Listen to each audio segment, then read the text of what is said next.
Hey, Lloyd Lofton here with Power Behind the Sales. I was in Brookhaven, New York recently at my daughter's wedding.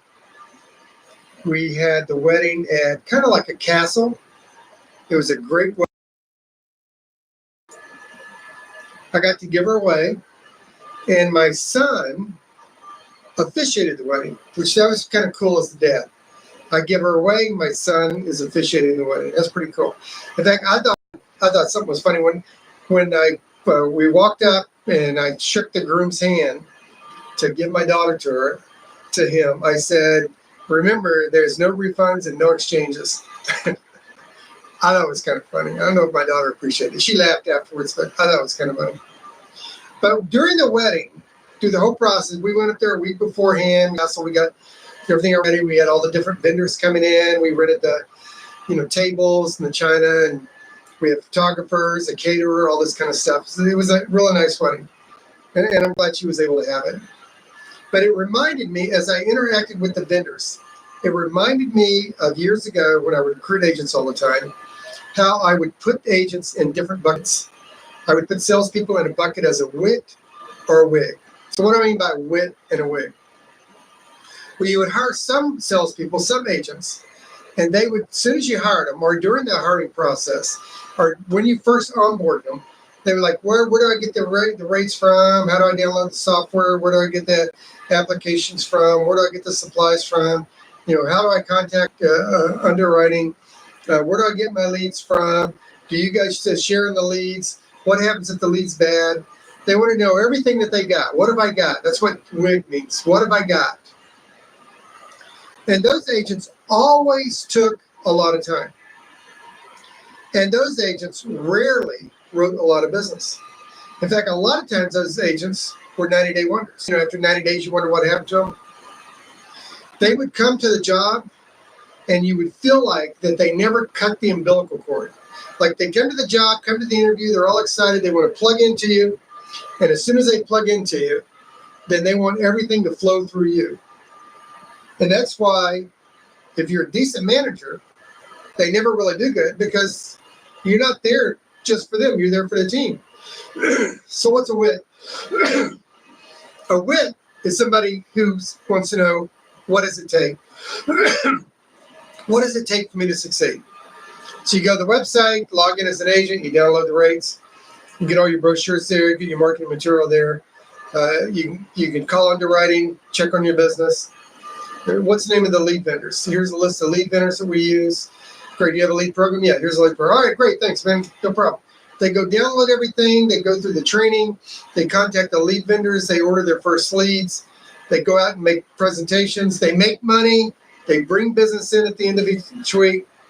That is a wit. They're focused on what does it take? What does it take to succeed?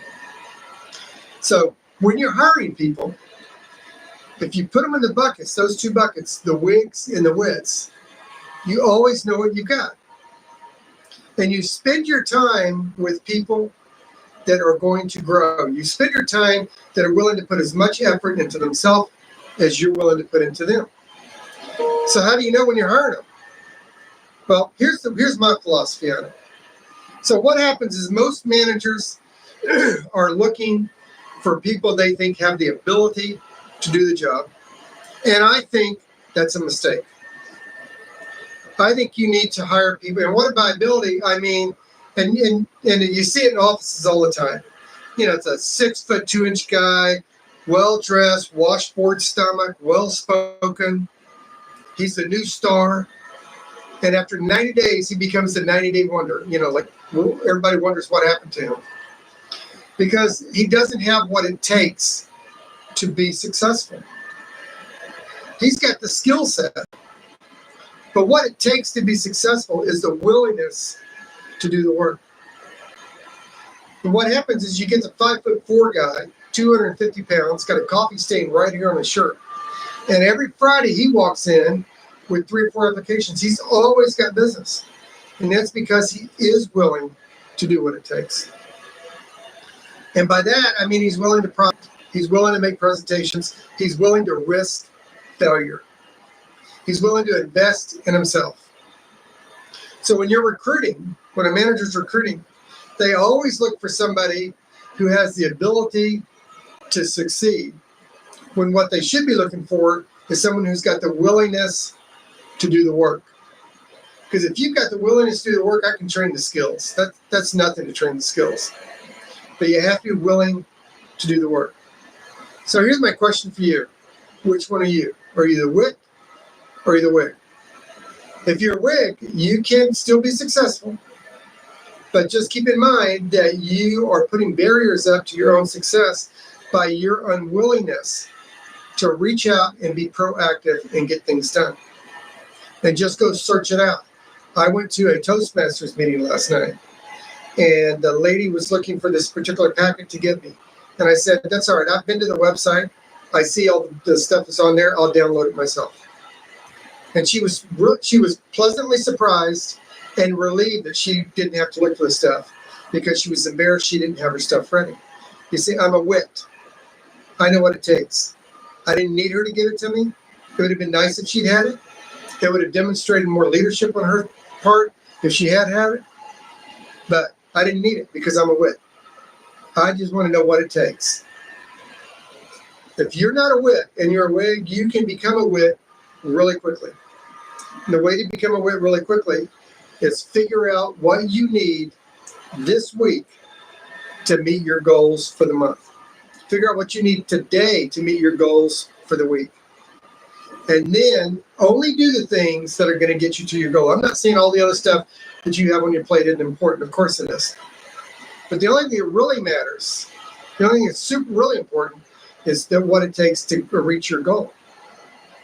And you won't be able to reach that goal unless you do those specific things. You may have 9 things on your plate, but it may be only 2 of them that will get you to your goal.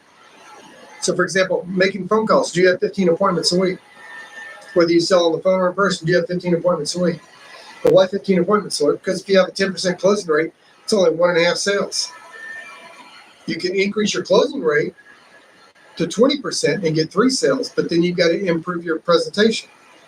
So the whole purpose of having 15 appointments is then you don't need the appointments. If I got 15 appointments and 1 appointment is a me show, like I show up, they don't show up, then it really doesn't affect me that much. I'm not all caught up in it. It doesn't hurt my self-esteem. It doesn't dissipate my hope, my vision for the accomplishments I'm going to get, because I've got 14 other appointments to go to. And I can define the people I'm working with better, because I only work with prospects who meet my criteria as prospects. Well, that's on another video we're going to do.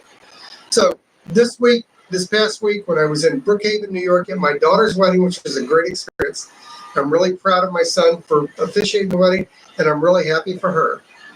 It reignited in me the vision of a wit and a wig. Which one are you? A wig. Are you always focused on what you got? Or are you a wit? Are you focused on what it takes? Put your comments down there below. Let me know whether you think you're a wit or a wig. Let me know what you think you need to be a wit. Let me know why you think a wig's better to be. And I'll always respond to the comments, and we'll see you on the next live video.